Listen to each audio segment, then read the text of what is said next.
We grow when we give. We grow when we give. We grow when we give. Nosotros crecemos cuando damos. We grow when we give. 与えるとき成長する。 We grow when we give. Welcome to ROG, Return on Generosity. I'm your host, Shannon Cassidy.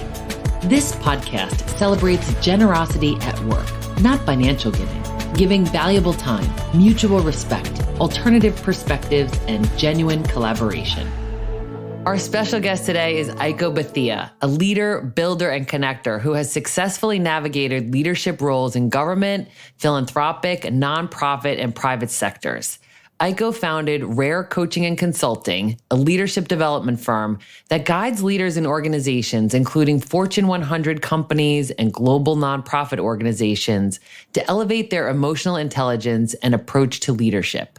Rare is comprised of a team of over 30 expert facilitators and certified executive coaches of color. Aiko has been recognized by Forbes as one of the top 7 anti-racist educators for companies. I was first introduced to Aiko on the Dare to Lead podcast with Brené Brown. Aiko is a senior equity consultant for the Brené Brown Education and Research Group, where she oversees development and implementation of DEI and belonging strategy. Links to those episodes and more will be in the show notes. Please check them out. We started our friendship pre-pandemic, and I've learned so much from you, Aiko.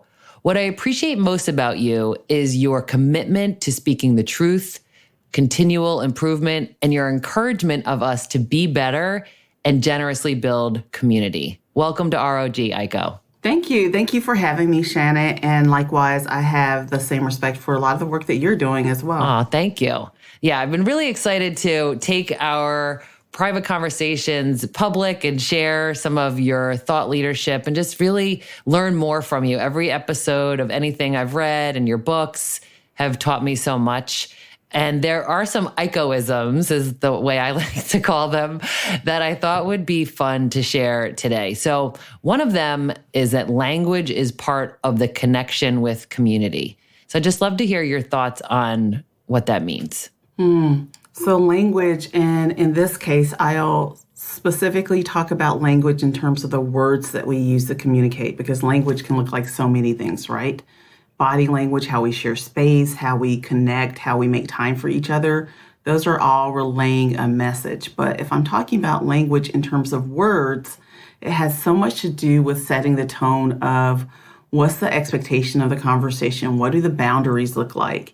If I'm speaking to you or sending you an email, even in written language, and everything that I say is in with no contractions, right? And I am Shannon.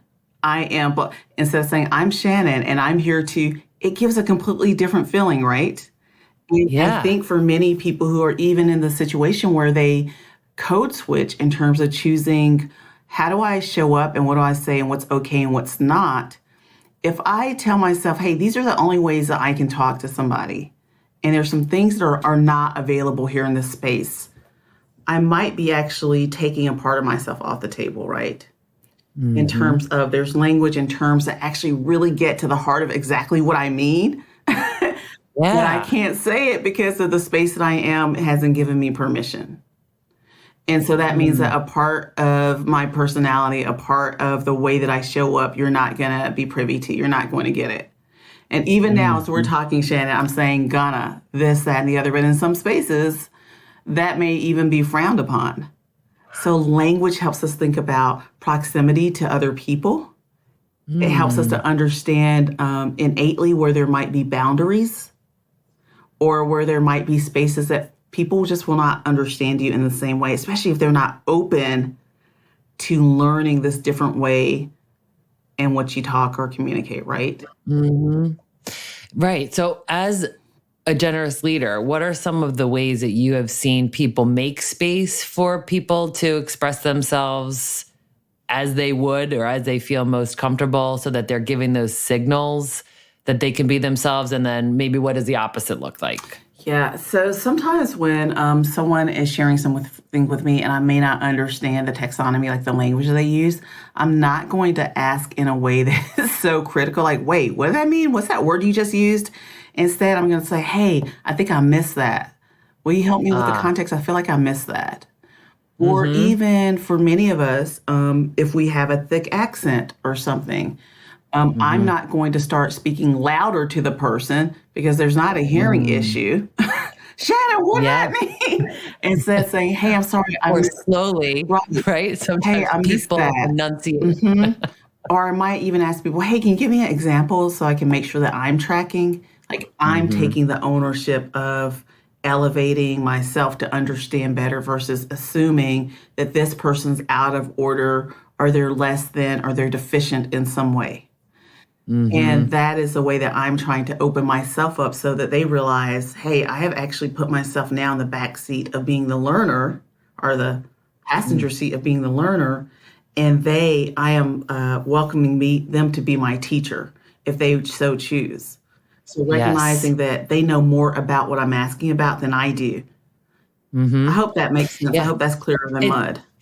No, it totally makes sense. And I just think it's just such an interesting, this is what I love about the Aikoisms is like, they seem like, oh, that makes sense until I get to ask you for like the double click on what that means and to think about language and the words that we choose to speak and write as indicators of connecting with community or not, right? Being inclusive or not. And I don't know that I'll speak for myself. I'm not always conscious about that. And just even how I would ask for further clarification, that's just a really generous way to do it and not make someone feel like what they said doesn't make sense, or maybe even feed into insecurity that they may have about their English or about the way that they're describing something.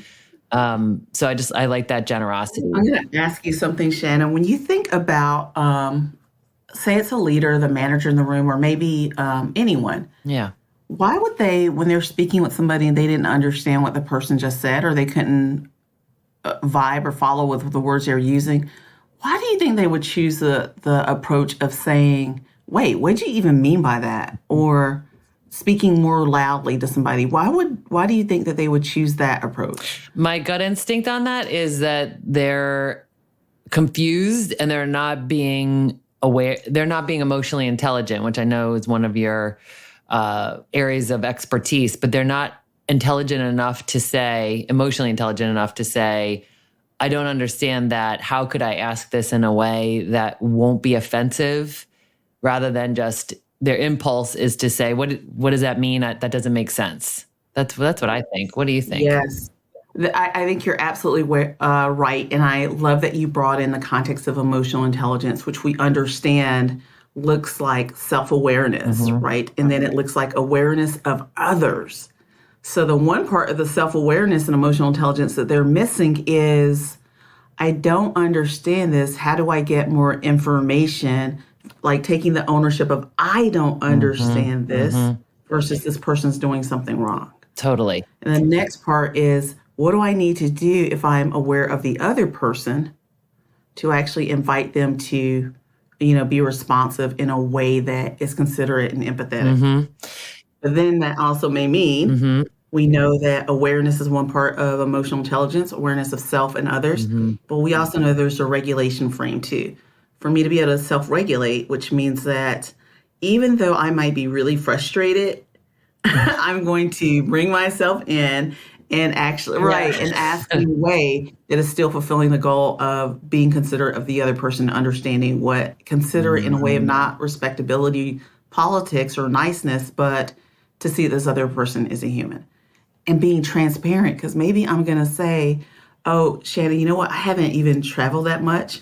I've only actually stayed in this region. So that's why it's hard for me to understand when someone's saying something different or with a different accent. Like I'm taking ownership and being vulnerable of saying, this is actually a gap that I have.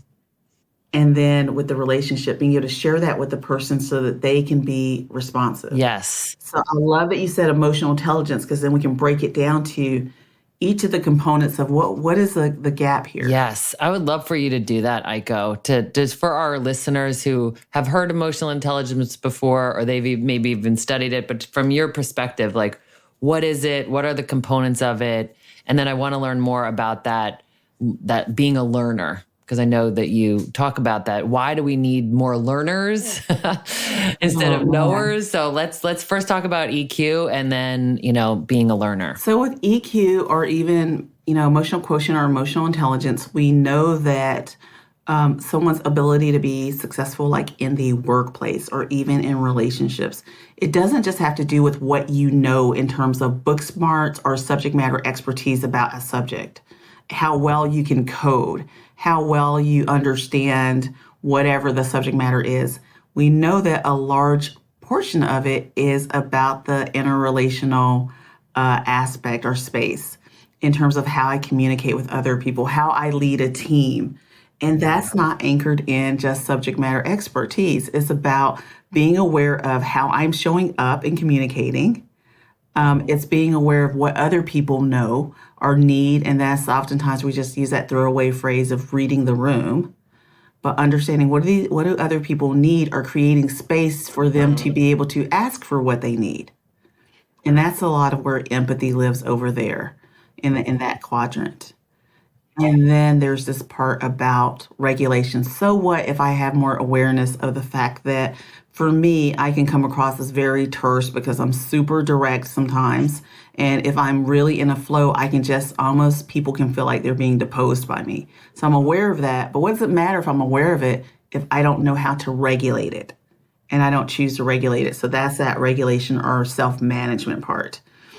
And taking the time to be transparent and to be able to share with people what is happening for me and why, so that they can meet me part of the way. And in that relationship with them, where I'm inviting in for them to do the same in terms of being able to ask for what they need from me.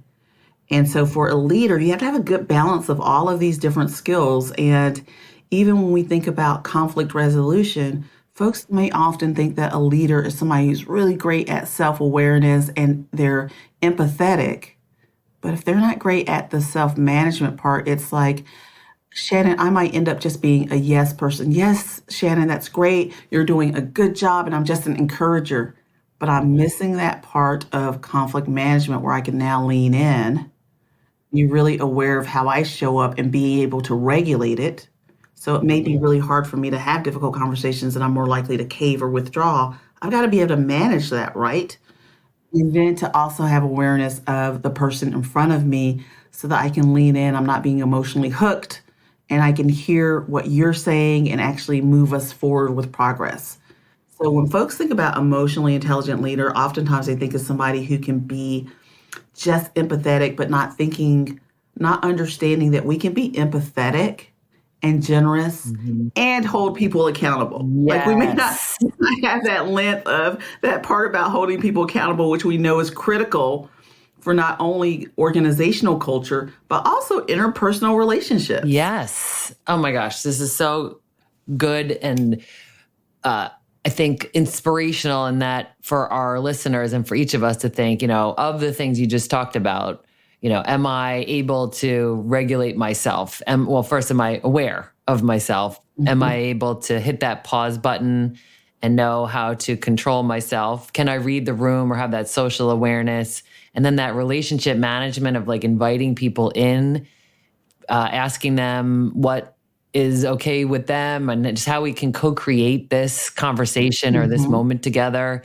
And now you just like got us to this point around accountability. And I just have been dying to get your thought leadership on that accountability and empathy and generosity. Like how do all of those things fit together? Because I think for some people, accountability is that tough, calling people out and all of that. And yes, we do need to call people in. I've heard it described, right? Where we're inviting them into an understanding of how we're seeing a situation and a reminder of some agreements that we made. You spoke earlier about boundaries, had they crossed a boundary, how do we hold them accountable to their behavior? But like, how do you see that paralleling with generosity and empathy? Yeah, so I am going to bring another dimension in because I think it applies here when we start talking about empathy and accountability and generosity.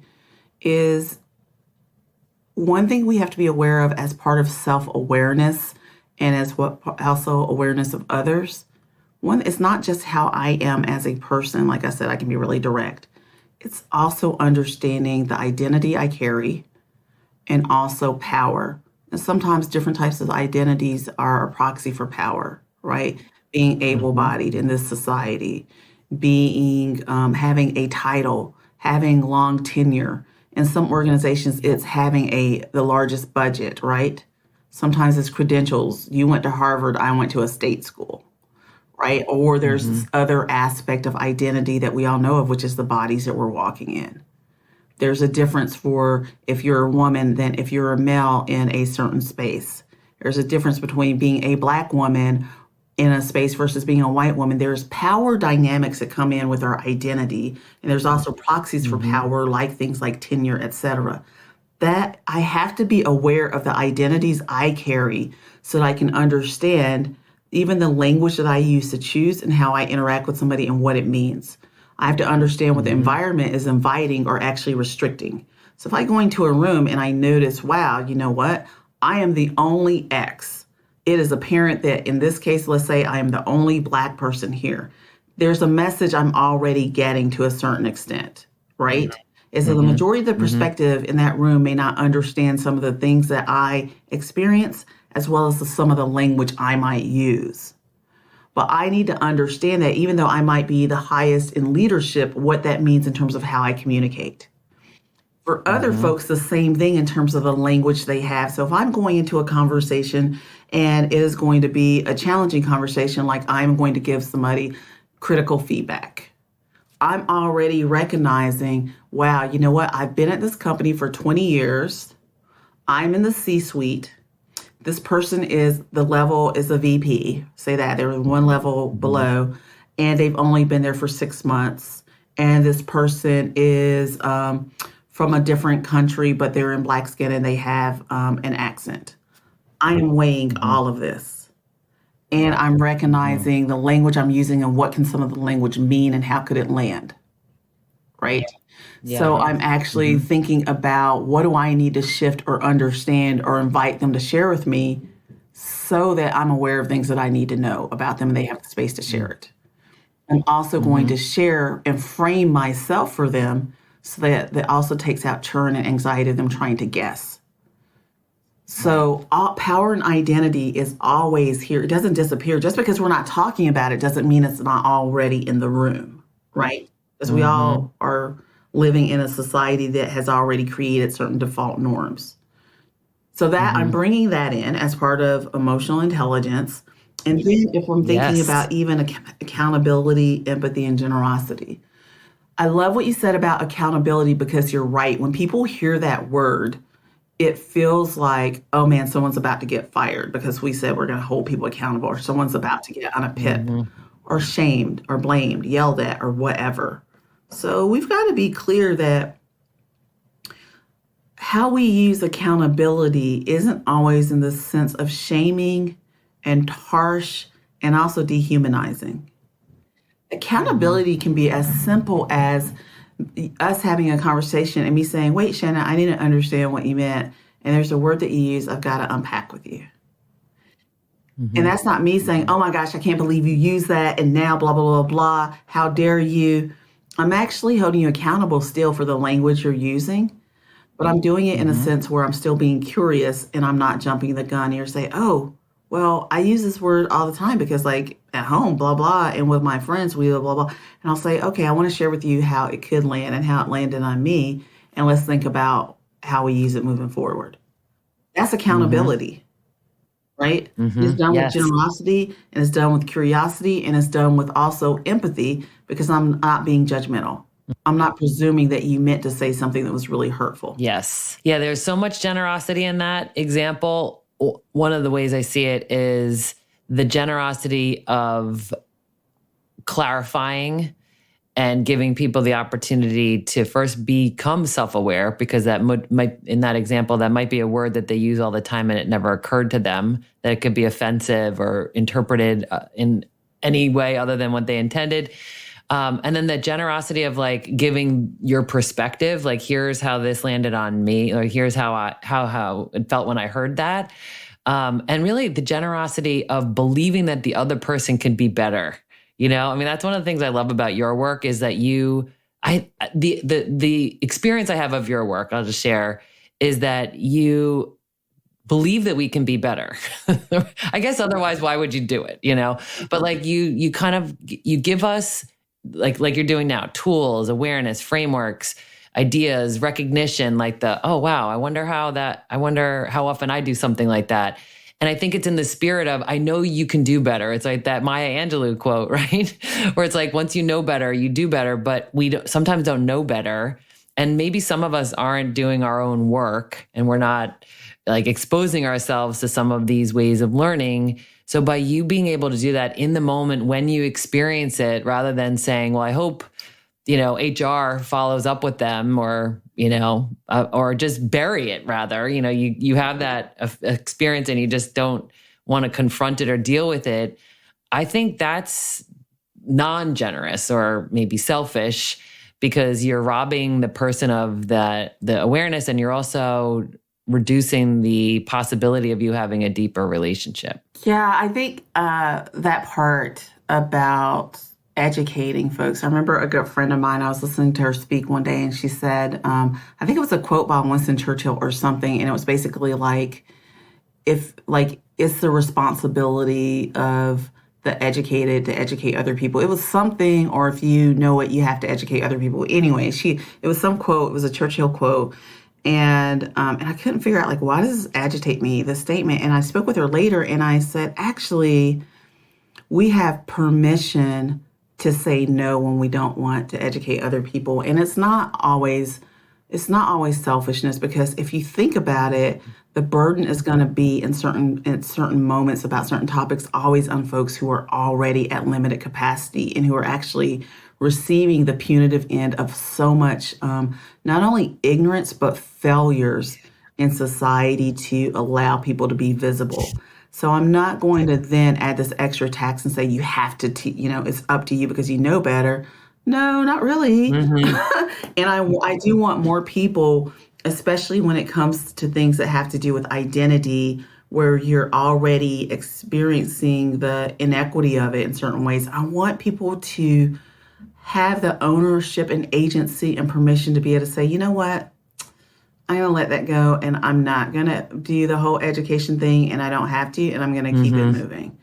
Or for them to be able to maybe raise the flag and say, hey, you should really look up, the context of what that word means, because I don't think you may know, but I think you should do it, so I'm going to punt back to you. Or sometimes I just don't even have the energy, and I'm going to keep it moving, right? Yeah, but for people to have that permission, and so things like that about setting boundaries, I just think is a game changer for folks. Yeah, that's such a good point. Like, tell me some practical things that you do to help you to set those boundaries, because it sounds like you're in tune with how you feel. Like you're feeling like, wait, why do I feel like I have to say yes to this invitation when I know I'm going to be drained by this party or whatever it is? Like, how do you do it? So even for invitations for things, I always ask, why should I say yes? Yes isn't a default. I just think, why should I say yes? So really asking myself a lot of that. And what happens is that you get to know yourself so well, like the self-awareness, and you start realizing what are the little trapdoors you're falling into that don't serve you. Yeah. And so for accountability to ourselves for these boundaries, you're recommending, if I'm hearing you right, to pay attention to how you feel. Like if you get that like, ugh, like, why did I say yes? Almost that regret or the shame, like I should. And if I'm a good friend, I would, or if I was a good leader, I would, or, any of those, like those assumptions, the ways that we're judging ourselves, and then to just honor what you need. Yes, what you need and who you want to be. Who you want to be. Yeah. Well, I really don't like going to funerals. I hate going to funerals, and it takes me a long time to recover from them. But I go to them, even though self-awareness tells me I don't want to, I don't like them, but I go to them because they're important to the people who's, either it's their funeral or their community, or I'm in relationship with people. And that relationship and valuing people is so important to me, and it rises above my comfort level and what I do and don't want. And it brings me closer to being who I want to be in this world in terms of my aspirational self. Even though I don't want to, and I'm self-aware enough to know I don't want to, I'm making a choice intentionally to do it because it's in line with who I want to be and how I care for these people. Mm-hmm. Yeah. I love that. So there's two things that you have been saying that I want to double click on. One is about default. Like I know you use the term default and I want to hear about that. And then that aspirational self. So just for our listeners, if you could just talk to us about our default and the value of knowing your aspirational self. Yeah. So when I think about default, it is ways that we show up, things that we do, things that we say, and things we allow ourselves to have permission to do, say, feel, think, or feel, and things that we don't allow ourselves to do. So default might be, I feel like I need to go to every funeral, go to all of these funerals or all of these weddings or whatever the event is.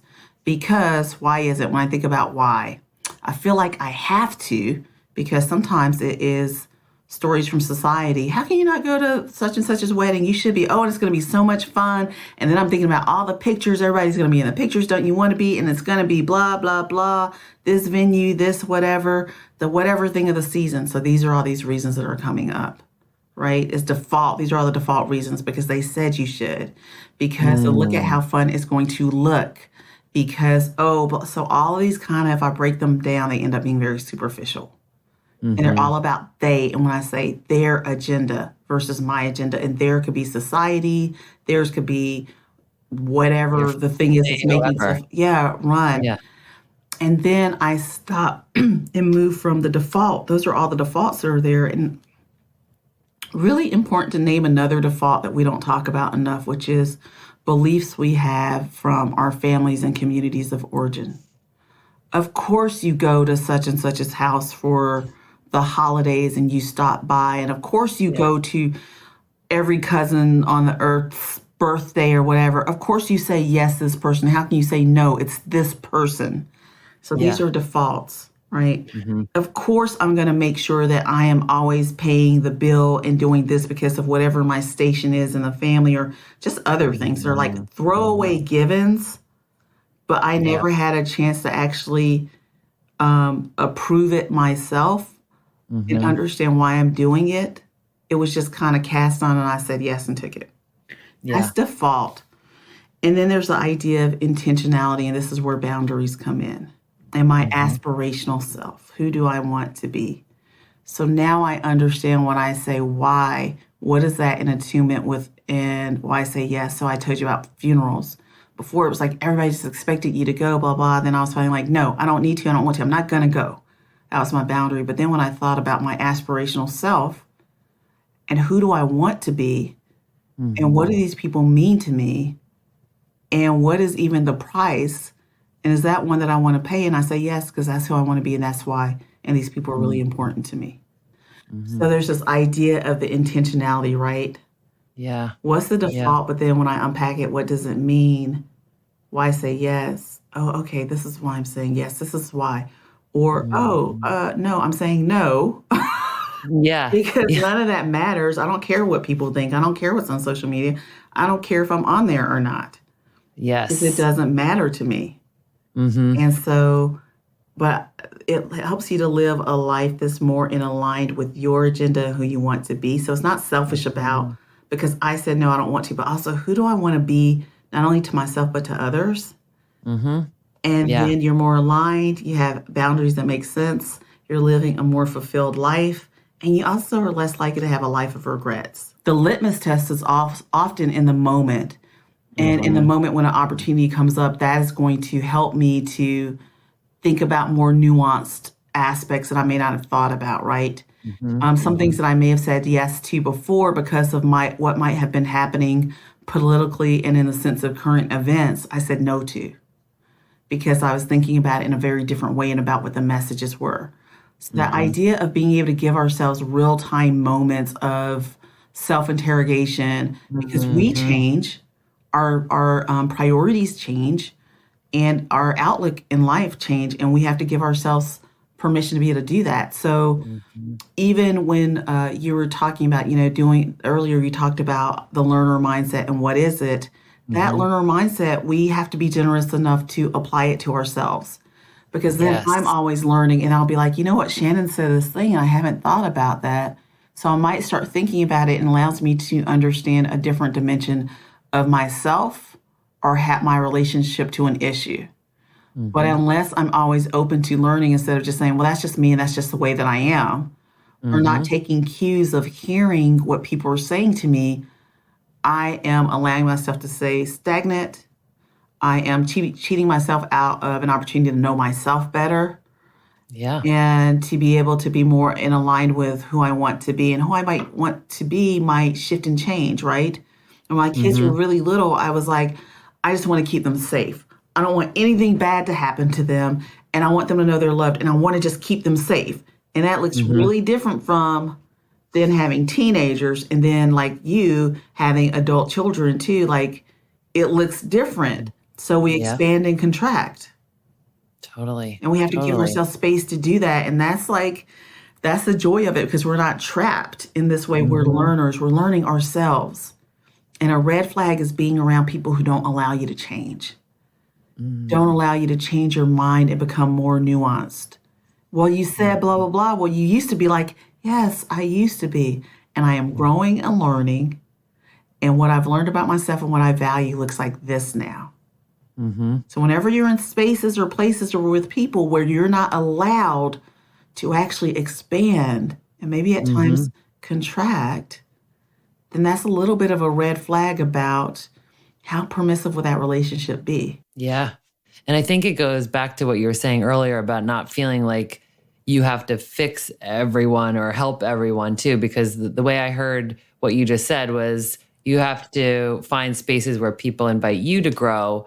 So are there like key questions that you ask yourself in that learner mindset? Because I just think that idea of needing more learners instead of knowers in the workplace, like taking this into the workplace, are there some key questions like that we can anchor our listeners to help them think about how they could be more open, curious, anything like that you've seen in action? Yeah, I think one of the symptoms of perfectionism, which a lot of our workplaces, other places really drill in, like no mistakes, you need to know it. The reason why you're a partner here, the reason why we promoted you or hired you is because you know this stuff. And it can feel hard to counter that. And so for you to be able to ask yourself, or at least repeat this irrational belief, recognizing this, that there's a rational belief we have in this society, which is about, I should know everything. I should be an expert. I should know the answers. And that is an irrational belief, because there's no way, no how that somebody's going to know everything. So for you to be able to bring that irrational belief and recognize, is this an irrational belief that I should know this? Could I possibly know all of these things? So giving yourself grace and permission to be able to say, wait, should I know this? So when I was practicing law, like this idea of people thinking that I know everything about tax law, criminal law, family law, because it was their own ignorance. And it made me feel like, well, I'm the lawyer, I should know it. No, actually, I shouldn't know this.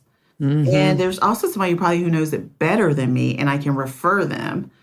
So a lot of this is about, we have our self-worth hung up on thinking that we should know everything. And one thing about being a learner is understanding and embracing you don't.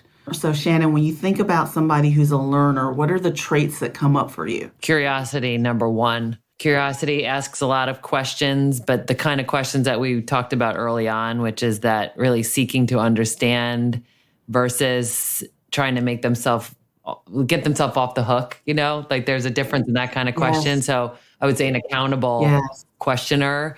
I think people who have a range of awareness of things, and then that humility and the vulnerability or transparency of saying, you know, I might get this wrong, or, you know, please jump in if I'm missing something.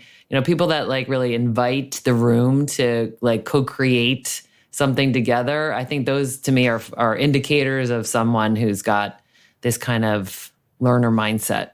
Yes. So I love what you're saying about inviting other people to the table. So in terms of a question a person might ask is say, hey, is there somebody who knows more or has more experience that I can bring into this conversation?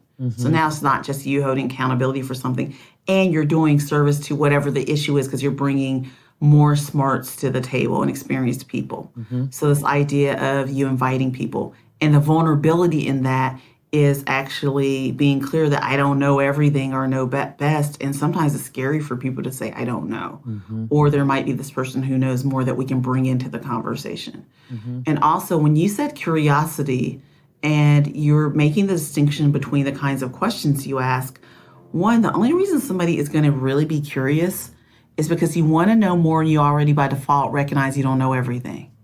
So curiosity is actually fueled by this idea of wanting to know more with the default understanding that I don't know everything, right? Otherwise, I'm not going to be curious. Sure. And then the nature of the questions you're asking, they have to be open questions that are really, really based on curiosity and understanding versus deposing people on yes or no. Because when you're saying yes or no, you actually presume there is a right and a wrong answer. And that maybe you know it, right? Yes. So you're using it to validate what you already know versus this open curiosity to bring more information in. So another way that people can ask themselves, do I have a learner mindset is, am I willing to invite other people to the table to co-create, right?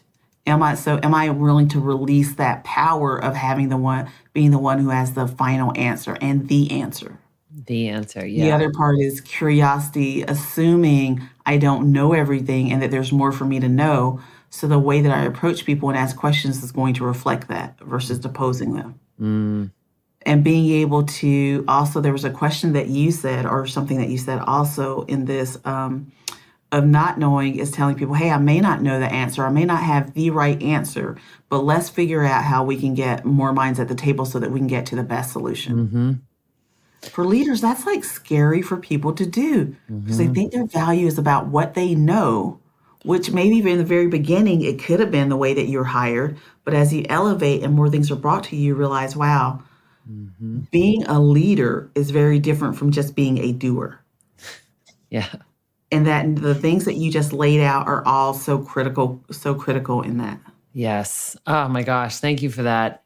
So there are so many key takeaway tips from our conversation. I'm going to attempt to recap them for our listeners to think about how can they apply what they've heard to their own work and lives. So one of them is around the language. We talked about the language and how we could get clarity when we're not sure that we heard something correctly.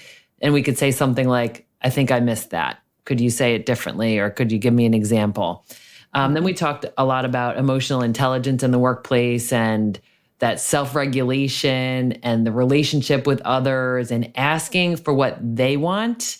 And what do they need? How can we create an environment where you feel heard and, and also that accountability and, how we can hold each other accountability with generosity and empathy and do it in those moment-to-moment situations. It doesn't have to be this very formal situation.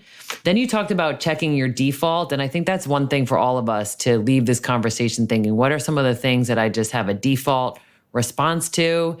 And how does it make me feel? And then why did I say yes when I say yes to things when I don't really want to do that? You talked about start with who you don't want to be. So when we're doing that aspirational self, kind of backing into it from what are some of the things I certainly don't want to be? Self-interrogation, which they just need to listen to your other podcasts to get more on that, but that was a good nugget. And then be the learner. The last thing I have here is be a learner. Think about some of the questions that Aiko has shared with us to ask ourselves to grow and expand that. Any other takeaways that you'd like to give our listeners? I think that was good. We could be talking on and on forever. So yeah, exactly. Yeah. Thank you, Shannon. Thank you so much. It was great to connect with you. Thank you for having me. Thanks for listening to ROG, Return on Generosity Podcast. Please help us grow by subscribing and reviewing us on your favorite podcast player. And for more information, visit bridgebetween.com. We grow when we give. 우리는 나누면서 성숙합니다. We grow when we give. On rayonne quand on donne. We grow when we give.